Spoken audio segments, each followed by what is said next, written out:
تعویل کی بتا رہا ہوں، اور جو بحث علامہ طباطبائی نے میزان میں سورہ آل عمران کی 7ویں آیت میں تعویل کے حوالے سے کی ہے، تو اس کے پس منظر میں یعنی یہ خواب کی تعویل اور تعبیر میں کوئی فرق ہے یا دونوں ایک ہی چیزیں ہیں؟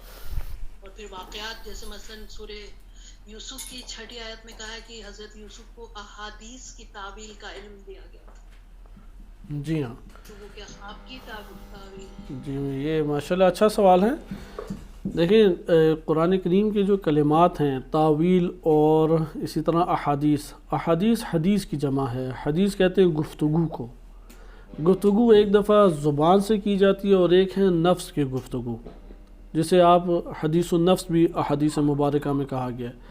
خواب جو ہیں وہ نفس کی گفتگو ہے، نفس کے ساتھ ہی گفتگو ہے، جسے آپ خیالات بھی کہتے ہیں، واقعات، خواب، یہ ساری چیزیں نفس کی گفتگو ہیں۔ ادھر احادیث سے مراد در حقیقت نفس کے اندر پیدا ہونے والے وہ خیالات یا وہ گفتگو ہے۔ تعویل کا جو کلمہ ہے قرآن کریم میں، اس کے بارے میں مفسرین کا اختلاف پایا جاتا ہے۔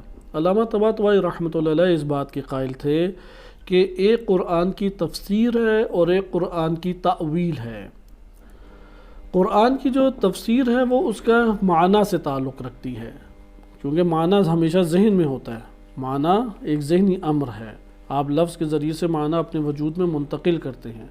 اور ایک اس کی تعویل ہے، تعویل ہے ہمارے نفس سے باہر حقیقتیں، ان حقائق کو آپ کہتے ہیں تعویل۔ بس معنی ہو گیا باطن کے اندر موجود ہمارے جو چیزیں، اسے معنی بھی کہتے ہیں، مطلب بھی کہتے ہیں، مفہوم بھی کہتے ہیں، تصور بھی کہتے ہیں، یہ ساری چیزیں آپ کہہ سکتے ہیں۔ لہٰذا نفس کے اندر جو ہے وہ معانی ہیں۔ ہم جب قرآن کریم پڑھتے ہیں تو قرآن کے کلمات اور اس کی آیات مبارکہ کے ذریعے سے قرآنی معانی اپنے نفس کے سپرد کرتے ہیں۔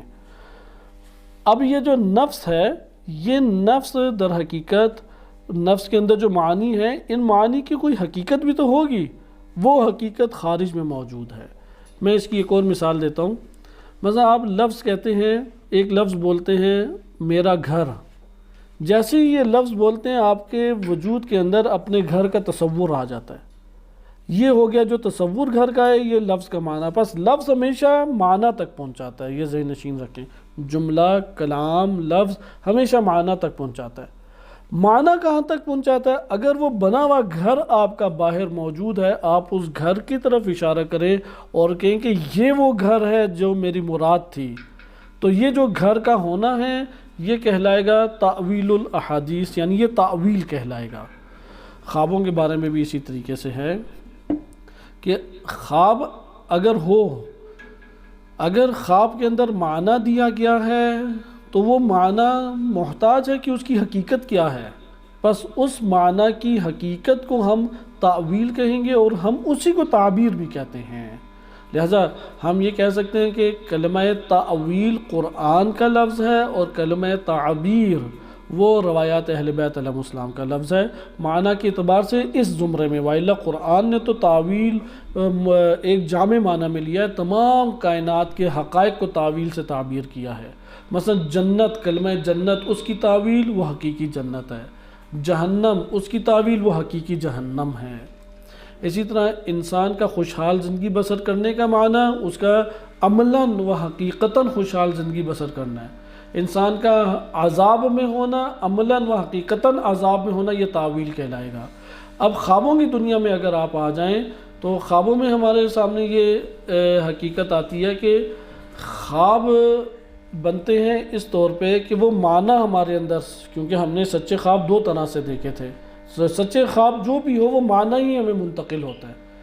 سچے خواب میں ایک معنی وہ ہے کہ جو بعین ہی اسی طرح سے واقع ہوگا، وہ تعویل ہے اس کی، اور ایک ہے کہ وہ معنی کو قوت خیال نے ایک تصویر دے دی، ایک کلپ اس کا بنا دیا قوت خیال نے، معبر آ کے اس کلپ کو دیکھ کے ایک معنی اس سے نکالے گا۔ مثلا اس کی مثال بھی علماء دیتے ہیں، اگر ایک شخص ہے، اس نے خواب میں دیکھا ہے کہ پانی کا ایک ذخیرہ ہے، پانی بہہ رہا ہے اور وہ پانی کے اندر ہے، یا پانی کی طرف بڑھ رہا ہے، یا پانی سے تعلق قائم کر رہا ہے، یا پانی پی رہا ہے، تو وہ سوال کرے گا معبر، آپ طالب علم تو نہیں ہیں، یا آپ علم کو حاصل کرنے کے لیے علم کے بڑے شیدائی تو نہیں ہیں؟ وہ آگے سے جواب دے گا بالکل ایسا ہی ہے۔ تو اس کی تعبیر یہ ہے کہ پانی کا زیادہ دیکھنا اور اس سے تعلق کسی بھی صورت میں قائم ہونا، اس میں نہانا، اسے پینا، اس کو دیکھنا، یہ سارے تعلقات ہیں پانی سے.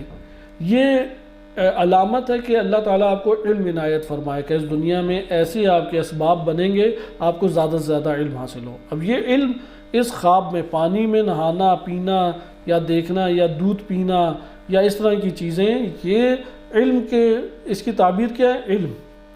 تو معبر یہ آ کے کام کرتا ہے. بس دونوں تعویل کہلائیں گے. تعبیر بالخصوص تعویل ہے، لیکن تعویل کا معنی جامع ہے. وہ ہر معنی کے پیچھے جو حقیقت موجود ہے اس حقیقت کو تعویل سے تعبیر کیا جاتا ہے. جی اگلا سوال ہے تو بیان فرمائیں. ایک اور سوال تھا جی فرمائیں. کہ